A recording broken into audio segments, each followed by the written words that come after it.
Սիրուններս, այսօր ուզում եմ խոսել սկանդինավյան մոգության մասին, քանի որ ձեզ խոստացել եմ, որ ժամանակ առ ժամանակ կանրադառնամ մոգության տեսակներին եւ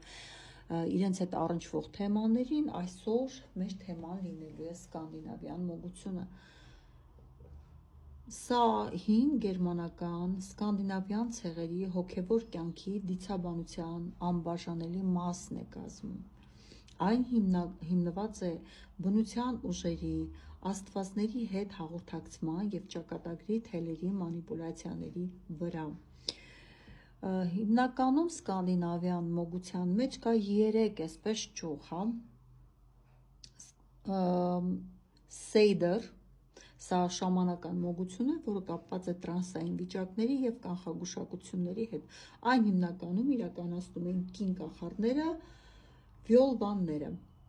ովքեր օգտագործում էին հատուկ մոգական գավազաններ եւ ծիսական երգեր։ Սեյդերը թույլ էր տալիս կանխատեսել ապագան, ազդել եղանակի վրա եւ փոխել մարդու բախտը, ճակատագիրը։ Գալդեր, սա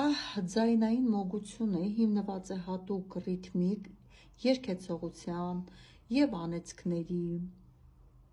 կամ օրհնությունների վրա, համարվում է, որ յուրաքանչյուր հնչյուն ունի իր հաճախականությունը, որը կարող է ձևափոխել իրականությունը, եւ Օդինը համարվում է Գալդրի հայրը։ Ռունայական մոգություն, որը հիմա շատ այսպես տարածված է, ամեն այսպես հասկացող չհասկացող դիմում է ռունային մոգությանը, բայց ռունագրերը ոչ միայն այբուբեն էին, այլ նաև տիեզերական ուժերի խորհրդանիշներ եւ դրանք փորագրվում էին զենքերի, թալիսմանների, քարերի վրա որպես պաշտպանություն կամ հաջողության կամ բժշկությունը ապահովելու այսպես համար։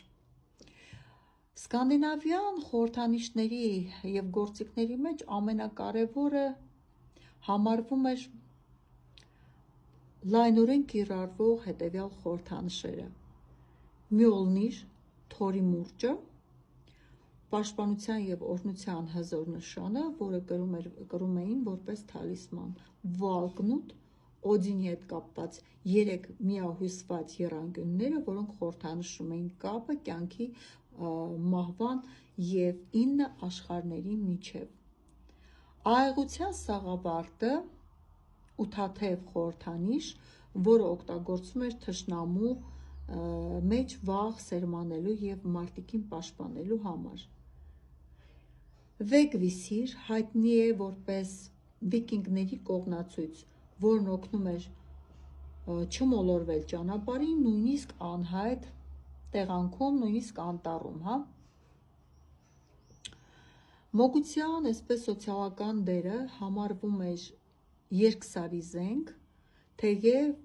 վյոլվաները, շամանները հարգված էին եւ նրանց խորհուրդներին հետևում էին անգամ առաջնորդները։ Տղամարդկանց համար սեյդրով զբաղվելը հաճախ համարվում էր ամոթալի, քանի որ այն պահանջում էր պասիվություն եւ հոգեվոր հանձնում։ Այնուամենայնիվ ինքը Օդինը տիրապետում էր հենց այդ մոգությանը եւ մոգության բոլոր տեսակներին։ Սկանդինավյան տիեզերաբանությունը հիմնված է Իզդրասիլ տիեզերական հացենու վրա, որն իր ճյուղերով եւ արմատներով միավորում է 9 աշխարհները եւ հենց այդ հացենու վրա էր գլխի վայր եկած կախված Օդինը, որը նաև այսպես 9 օր կախված անհաց ու անջուր մնալուց վնասելով իր աչքը տիրացավ հենց այդ 24 ռունաներին։ Ուրեմն աշխարհները դասավորված էին 3 մակարդակներով, վերին մակարդակ, սա համընկնում էր երկնքի հետ։ Եվ Ասգարդ, Ասեր աստվածների բնակավայրը, որտեղ գտնվում էր նաև Վալհալան, Վանահեյմ, Վաներ աստվածների պտղաբերության եւ բնության ուժերի հայրենիքը, Ալֆհեյմ, լուսավոր էլֆերի աշխարհը, միջին մակարդակը Միդգարդ, մարդկանց աշխարհը, երկիրը, Սիֆիրոտու Մալկոտ է համարվում, որը Ասգարդի հետ կապված էր Բիվրոյստ Ծիածանե կամրջով։ Յոտունհեյմ հսկաների, յոտունների աշխարհը, քարքարոտ եւ վայրի մի վայր։ Մուսպելհեյմ կրակի եւ հուր հսկաների հնագույն աշխարհը, որտեղ տիրում էր սուրտը։ Ստորին մակարդակը արմատների գնում էր դեպի արմատները։ Ավարտալֆեյմ նիդավելների թզուկների եւ մութ էլֆերի ստորգետնյա թագավորություններ համարվում։ Հելհեյմ մահացածների աշխարհը, որտեղ իշխում էին Լոկիի դստեր Հելը կամ Բագինյախել, հիմա որ ասում ենք, դա է։ Դեպ ասեմ, որ Լոկին համարվում է երկորյակների բաժեստվան, հա, աստված, այսպես ասեմ։ Հիմնական աստվածները Օդին, գերագույն աստված իմաստության, պատերազմի եւ մոգության տիրակալը, նա զոհաբերել է իր աչքը իմաստության համար, ասեցի, որ 9 օր կախված է մնացել Իգդրասիլից ռունաները ստանալու համար։ Թոր Օդինի որդին, որոտի եւ կայծակի աստվածը, մարդկության պաշտպանը, գրում է Մյոլնիր մուրճը։ Եվ երբ որ մոգը ուզում է այսպես կայծակ, ամպրոպ, այս տեսակ կամ պաշտպանություն արագ ակտիվ, օգտագործում է Թորի գործիքը, հա։ Լոկի խորամանկության եւ կերպարանափոխության աստվածը, ով հաճախ խնդիրներ է ստեղծում աստվածների համար, բայց նաեւ օգնում է նրանց։ Ֆրեյան Օդինի սիրելին է համարվում եւ կոչվում է սիրո, գեղեցկության, պտղաբերության աստվածուհի, ով նաեւ տիրապետում է Սեյդր մոգության, այսինքն շամանիզմին։ Իգդրասիլը անընդհատ վտանգի տակ էր։ Նրա արմատները կրծում են նիդ հոյգ, ուրեմն վիշապը, իսկ ճյուղերը 4 եղջերուները, ինչը խորհրդանշում է տիեզերքի անդադար պայքարը քաոսի եւ կարգի միջև։ Ուրեմն սա էլ որպես մոգության տեսակ էլի պարտադիր մոգը ռունագրերը նախ կազմում է ռունագրեր։ Ռունաները պատասխանատու են մեր 7 չակրաների եւ 4 տարերքներին։ Մոգը ստեղծում է նորից մի շրջան, որտեղ մտնելով ինքը կարողանում է ակտիվացնել հերթականությամբ ռունաները եւ այդպես կարողանում է փոխել իրականությունը։ Ռունաները հիմնականում, եթե մոգը աշխատում է ուրիշի համար, նա երբեք չի շնչում, արտաշնչում եւ իր շնչով դա չի ակտիվացնում։ Ես տեսել եմ բազմաթիվ այսպես, որ ռունաների հետ այդպես անզգուշ աշխատում են։ 1. Ռունան իրավունք չունի աշխատի բոլորի համար։ Մեկ ռունա կամ մեկ ռունագիր աշխատում է մարդու համար, այդպես որ մտնեն գծեն ու ասեն, որ սա բոլորիդ համար աշխատում է, եկեք միասին ակտիվացնենք եւ այլը, ոչ, դա անթույլատրելի սխալ է, որովհետեւ յուրաքանչյուր ռունագիր մոգից պահանջում է մաքսիմալ ճշգրտություն, անգամ գծելու մեջ եւ այսպես դիագնոստիկա, այսպես ասեմ, որովհետեւ այդ մարդուն կարա ընդհանրապես վնասի նույնիսկ այդ ռունագիրը եւ ճիշտ չլինի, այսինքն այդ մարդու համար ծանր գա այդ ռունագիրը, այդ մարդու համար անտանելի լինի եւ հակառակ ազդեցություն ունենա։ Դրա համար մոգը նախորդ ռունագիրը գծելուց հետո այսպես գործիքներով, ռունային գործիքներով կամ տարոներով ստուգում է, արդյոք կարելի է այս ռունագիրը այդ նպատակի համար օգտագործել, թե ոչ։ Իրանք շատ ուժեղ գործիքներ են համարվում մոգի ձեռքին, կարող են եւ շատ արագ աշխատել, եւ վնասել, եւ օգնել, եւ բուժել, եւ ամեն ինչ կարելի է իր հետ անել, բայց դրա մեծ գրագիտություն է պահանջում։ Նախ յուրաքանչյուր մոգ ռունաներով զբաղվելուց առաջ պետք է նախորդ հասկանա, որ ռունաները, որով ինքը աշխատում է, դա սկանդինավյան է եւ ոչ թե սլավոնական։ Ես ունեմ նաեւ սլավոնական ռունաներ, ունեմ ռուսական ռունաներ։ Մենք հայերս էլ ենք ունեցել ռունաներ, բայց ցավոք սրտի հիմա դրանք մեր հետ չեն։ Պետք է սովորի ատերը, 24 ռունաները բաժանում են 3 ատերի, եւ ունենք նաեւ փոքր ռունաներ, ինչպես տարոների մեջ կան մեծ արկաններ եւ փոքր արկաններ, այդպես ռունաների մեջ խոշոր արկաններ եւ խոշոր ռունաներ եւ մանր ռունաներ։ Այդ 3 ատերը 3 աստվածների համար են, իրենցն են, բայց ընդհանուր դրանց դա վերցրել է հենց ինքը Օդինը։ Ռունաները ակտիվացնում են, երբեք չի կարելի ակտիվացնել ռունաները ուրիշի համար արյունով։ Դա անթույլատրելի է, մենակ տվյալ անձը կարա իր արյունով այն ակտիվացնել։ Խորհուրդ չի տրվում ռունաները դաջվածքի նման կրել մարմնի վրա։ Յուրաքանչյուր ռունաներով զբաղվող մարդ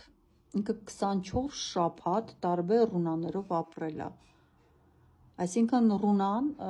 գծվում է մարմնի վրա եւ նույնիսկ շատ ճիշտ դիրքով եւ տվյալ անձը, ով ուսումնասիրում է ռունաները, ինքը 1 շաբաթ ապրում է ռունաներով։ Ռունաները ակտիվացնում են 4 տարերքներով, կամ եթե տվյալ անձնավորությունը ինքը ապրում է այդ ռունաներով, ինքը կարող է յոդով, քանի որ յոդը ներծծելու հատկություն ունի, եթե ինքը չի վախենում, իսկ դա նաև վտանգավոր է, որովհետև ռունաները միշտ չեն, որ իրանց պտույտը կարող է լինել բարի։ Եվ այնտեղ որտեղ որ զարկերակն է, այդտեղ կարող է ինքը գծել ռունան։ Ռունաները ինչպես ակտիվացնում են, այնպես էլ դեակտիվացնում են պարտադիր, որտեղ ռունան ինքը ժամսլաքի, այսպես նման պտույտ արեց, գալի կանգնում է նույն տեղ, այսինքն բերում է նորից մարդուն նույն վիճակին։ Ուստի, երբ որ ռունան արդեն կատարեց իր պտույտը, արդեն մոգը պետք է դեակտիվացնի այդ ռունագիրը, կամ պետք է տա հատուկ հրահանգ ռունային, որ երբ որ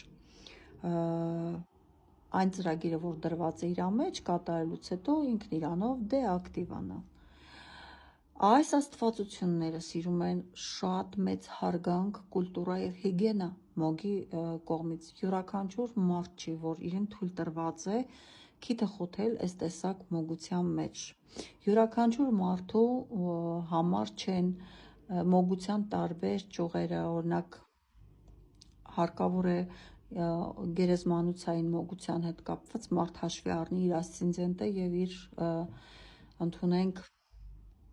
ծնված օրը, ժամը, ինքը ինչ տարերքի է պատկանում, որովհետեւ մենք գործ ունենք սառը հողի եւ սառը էներգիայի հետ, հա, եւ այդ սառը էներգիան կարող է մարդու կյանքի էներգիան ուղղակի սառեցնել, հա, ոչնչացնել, դա շատ ծանր եւ դժվար աշխատանք է։ Ուստի ամեն մարդ նախ եւ առաջ զբաղվելով մոգությամբ պետք է առաջին հերթին հասկանա իրեն ինչ է կարելի։ Եվ մարդիկ կան, որ իծն է, իրենց թույլ տրված է, որ ուղղությամբ ուզեն աշխատեն, այսինքն իրենց նատալ կարտը իրանց բերում է իծն է, թույլտվություն բանալի, եւ որ ինքը ունի յուրաքանչյուր դռները բացելու բանալի եւ կարող է զբաղվել մոգությամբ ոչ թե ծառայի տեսքով, այլ կառավարողի տեսքով, այսինքն ինքը կարող է աշխատել եւ հրեշտակների հետ, եւ աստվածների հետ, եւ դևերի հետ, եւ մահացածների էներգիա հետ, ինքը ունի եւ ունի իծն է դրա համար իմունիտետ եւ պաշտպանություն։ Դրա համար այսօր այսպես մտածում եմ, որ շատ հեշտ է ռունաները, բայց ես նկատել եմ, որ ռունայի հետ շատ մարդիկ անգամ չգիտեն սլավոնական, սկանդինավյան, կամ որտեղից է, ճիշտ գծելու ձևն էլ չգիտեմ, բայց իրենց համարում են ռունոլոգներ։ Ռունաների հետ շատ զգուշ, ռունաները չի կարելի ակտիվացնել, ել եմ ասում, ուրիշի համար արյունով կամ շնչով, դա պետք է անի անձամբ այն մարդու, ում համար որ ակտիվանում է այդ ռունաները, իսկ մոգը իրավունք ունի այն ակտիվացնելու 4 տարերքներով, որտեղ 4 տարերքների դեպքում այն ավելի ակտիվ եւ ավելի արագ է աշխատում։ Բայց այստեղ նաև հաշվի ենք առնում, թե ռունան ունի ջրի տարերկ, ունի կրակի էներգիա, օդի էներգիա, թե հողի էներգիա։ Դա էլ պետք է հաշվի առնել, որովհետև մեր տարերկների մեջ իրականում չկան հակասություններ, բայց կան որոշակի նյուանսներ, որ դա պետք է հաշվի առնել։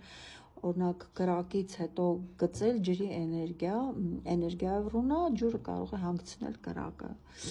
Դրա համար այդ ամեն ինչը պետք է շատ այսպես զգուշ արվի։